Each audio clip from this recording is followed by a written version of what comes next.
Hello students, Maheshwari पाठशाला में आपका स्वागत है। आज एसेंशियल फीचर्स ऑफ पार्टनरशिप यानी इसकी आवश्यक तत्व क्या है पार्टनरशिप के। तो सबसे पहले आ रहा है हमारे पास टू और मोर पर्संस, यानी क्या, टू और मोर पर्संस। देखिए जी, कम से कम दो और उससे ज्यादा। कम से कम देखें, पार्टनरशिप साझेदार, साझेदार का मतलब कम से कम दो लोग होने तो आवश्यक हैं। तो दो लोग होने आवश्यक हैं पार्टनरशिप के लिए। अगर वो हम इंडिविजुअली पढ़ेंगे तो वो क्या पढ़ेंगे, जो 11th में हमने पढ़ा था, एकल व्यापार, ठीक है, सोल प्रोप्राइटरशिप। तो वो सोल प्रोप्राइटरशिप हो गई। अब हम एक से ज्यादा हो गए हैं व्यापार में लाभ के साझेदार, तो क्या आ जाएगी, वो पार्टनरशिप हो जाएगी। चलिए आगे बढ़ते हैं। तो इसके अंदर पढ़ेंगे टू और more person, there must be at least two person to form a partnership. कम से कम कितने, दो लोग होने चाहिए। And such a person must competent to contract according to Indian contract act 1872। यानी वो लोग क्या होने चाहिए, कॉम्पिटेंट होने चाहिए। किस लिए, कॉन्ट्रैक्ट करने के लिए। Every person except the following are competent to contract, मतलब इन सबको, इन तीन को छोड़ करके बाकी सब लोग पार्टनरशिप में मतलब कॉन्ट्रैक्ट कर सकते हैं। माइनर, जो कोई जिसकी एज 18 से कम एज है, वो क्या है, वो कॉन्ट्रैक्ट में नहीं आ सकता है। Person of unsound mind, person of unsound mind का मतलब क्या होता है, कुछ लोग आपने देखे होंगे चलते जा रहे हैं पैदल पैदल, वो फिर बड़बड़ाए जा रहे हैं, यानी unsound mind, like you can say कि वो पागल है। मतलब वो कभी किसी परिस्थिति में कभी भी किसी तरीके से डल जाते हैं। मतलब कि अभी कुछ सोच रहे हैं, एकदम से कुछ और सोचने लग गए, यानी कि वो पैदल चलते जा रहे हैं, बड़बड़ाते हुए जा रहे हैं, कुछ भी, मतलब उनका जो माइंड है वो स्थिर नहीं है, ठीक है। तो वो लोग कॉन्ट्रैक्ट नहीं कर पाएंगे। Person disqualified by any law, किसी व्यक्ति को किसी लॉ ने उसको डिस्क्वालिफाइड कर दिया हो, वो व्यक्ति भी कॉन्ट्रैक्ट नहीं कर सकता, यानी पार्टनरशिप में एंटर नहीं हो सकता। Maximum number of partners, the company act 2013 section 464 empowers the central government to prescribe number of partners in a firm subject to maximum of 100%। यानी जो कंपनीज एक्ट 2013 है, वो सेंट्रल गवर्नमेंट को, केंद्र सरकार को प्रेस्क्राइब किया हुआ है कि आप मैक्सिमम 100% मतलब पार्टनर्स में आ सकते हैं। The central government has prescribe maximum number of partners in a firm to be 50। लेकिन जो इंडियन गवर्नमेंट है, भारत सरकार है, उसने कितने कर रखे हैं, 50%, यानी 50 से ज्यादा नहीं होंगे।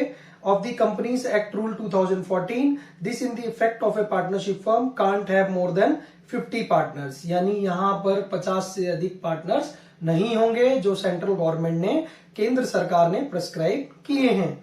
एग्रीमेंट देखें जी, अब बढ़ेंगे एग्रीमेंट। देखें, एग्रीमेंट बहुत इंपॉर्टेंट होता है। अगर हम किसी को अपना घर भी किराए पे देते हैं तो सबसे पहले कहते हैं जी एग्रीमेंट साइन कर लीजिए, ठीक है। वो किस लिए, कि 11 महीने के बाद हम ये घर खाली करा लेंगे आपसे, ठीक है, अगर हमें रिक्वायर्ड रहेगा, नहीं तो इसको एक्सटेंड करा लेंगे। और दूसरी चीज, पानी का बिल आप देंगे, बिजली का बिल आप देंगे, ये सारे के सारे क्या है, एग्रीमेंट। ये क्या है, एग्रीमेंट हमने ऑरली आपस में कर लिया और रिटर्न कर लिया, तो फिर रेंट डीड हो गया हमारे लिए। तो ऐसे ही हमारे पास एग्रीमेंट है पार्टनरशिप के लिए। Partnership comes into existence by an agreement either oral, written और oral. It is the basis of relationship, मतलब ये बेसिस है रिलेशनशिप का, अमंग पार्टनर्स विच में be form a particular venture. ये कोई किसी पर्टिकुलर वेंचर के लिए, किसी एक काम को करने के लिए हुई है। फॉर अ पीरियड और at a will, the written agreement among the partners is known as partnership deed. अगर जो पार्टनर्स के बीच में जो रिटर्न एग्रीमेंट जो हुआ है, उसको क्या कहते हैं, पार्टनरशिप डीड। इसको अभी हम आगे और विस्तार से पढ़ेंगे। Lawful business, a partnership is established for a lawful business. क्या होना चाहिए, थर्ड पॉइंट क्या है हमारे पास, लॉफुल बिजनेस। देखिए, लॉफुल बिजनेस क्या होता है, यानी वो बिजनेस जिसे कानून मान्यता देता है, कि मतलब आपको छेड़ा नहीं जाएगा, आपको परेशान नहीं किया जाएगा अगर आप इस तरीके का काम करते हैं। आप मान लीजिए आपने क्या किया, अपने मित्र के साथ बैठ गए और कहा कि चलो हम कच्ची शराब जो है उसका एक वो लगाते हैं, ठीक है, प्लांट लगाते हैं। तो क्या है, कानून इसकी मान्यता देगा, नहीं, आप शराब नहीं बना सकते, ठीक है, उसके लिए लाइसेंस प्रोसीजर होता है, सारी चीजें होती हैं, जब भी आप उसको काम को कर सकते हैं। तो हमारा जो काम होना चाहिए वो क्या होना चाहिए, कानूनन होना चाहिए, लॉफुल होना चाहिए। नेक्स्ट है प्रॉफिट शेयरिंग। इंपॉर्टेंट क्या है, प्रॉफिट शेयरिंग।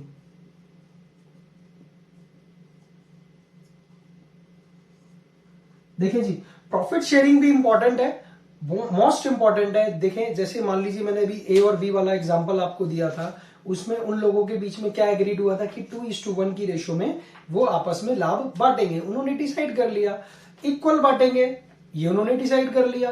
किस रेशो में बांटेंगे ये उन पार्टनर्स को डिसाइड करना है at the time of agreement. ठीक है, the agreement between among the partners must be to share profits and losses of a business. It is not essential that all partners must share losses.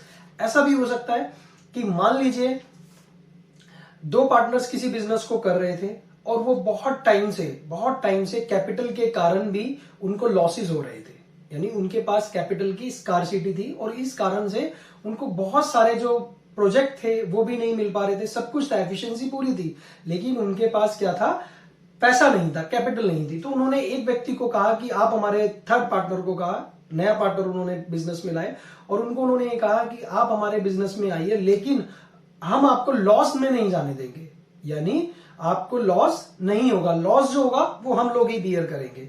ठीक है, ये भी